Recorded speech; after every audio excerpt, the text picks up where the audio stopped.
માંગરોળ બંદર ઉપર ફરીવાર 3 નંબરનું સિગ્નલ લગાવાયું છે। માંગરોળનો દરિયો ફરી એકવાર તોફાની બનતા દરિયામાં 8 ફૂટ જેટલા મોજા ઉછળ્યા અને દરિયામાં ભારે કરંટ જોવા મળ્યો છે। માંગરોળ બંદર ઉપર 3 નંબરનું સિગ્નલ લગાવવામાં આવતા માછીમારોને દરિયો નહીં ખેડવાની સૂચના આપી છે। હજુ તો માછીમારોને સિઝનની શરૂઆત થતાં જ 3 નંબરનું સિગ્નલ લાગતા માછીમારોને બેકાર બનવાનો વારો આવ્યો છે। વેરાવળ વડેરી કચેરી ખાતેથી મળેલી સૂચના મુજબ આજરોજ બપોરના 1 કલાકે 3 નંબરનું સિગ્નલ લગાવવામાં આવેલ છે, તેમજ માછીમાર લોકોને સાવચેત રહેવા માટે સૂચના આપવામાં આવેલ છે તંત્ર દ્વારા। હાલ માછીમારોનું કહેવું છે કે ઓગસ્ટ મહિનામાં હવામાન વિભાગની આગાહી અનુસાર 3 વખત સિગ્નલ લગાવવામાં આવ્યું છે, પરંતુ હવે દરિયામાં જવા માટે ટોકન આપવામાં આવે તો સારી બાબત છે, કારણ કે છેલ્લા 3 મહિનાથી રોજગાર ધંધો બંધ કરી બેઠા છીએ।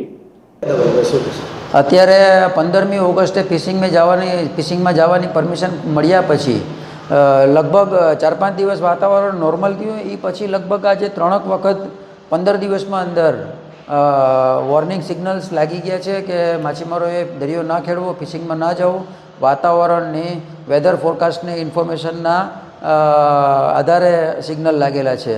તો જે ગુજરાત સરકારનો નિર્ણય હતો 15 ઓગસ્ટ પછી ફિશિંગમાં જવાનો, એ ખૂબ જ સારો સાબિત થયો છે। નહીંતર માછીમારો એના આગળના 15 દિવસનું નુકસાન ભોગવે, ફિશિંગમાં ના જઈ શકે તો અને પોતાના ડીઝલના, પગારના, રાશનના બધા ખર્ચાઓ બહુ હેવી ચડી જાય, ડેમરેજ બહુ ખૂબ જ વધી જાય।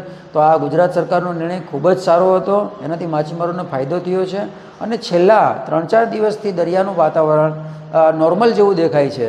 તો અમારી ગુજરાત સરકારને અને ફિશરીઝ ડિપાર્ટમેન્ટને એવી રિક્વેસ્ટ છે કે હવે અમને ફિશિંગમાં જવાની પરમિશન આપે અને અમારા ટોકન ફરીથી ચાલુ કરે તો માછીમારો પોતાની બોટો લઈ ફિશિંગમાં જઈ શકે અને નવું વર્ષ અમારું જે ફિશિંગનું શરૂ થયું છે એ સૌનું સારું જાય, એવા સૌને શુભેચ્છાઓ।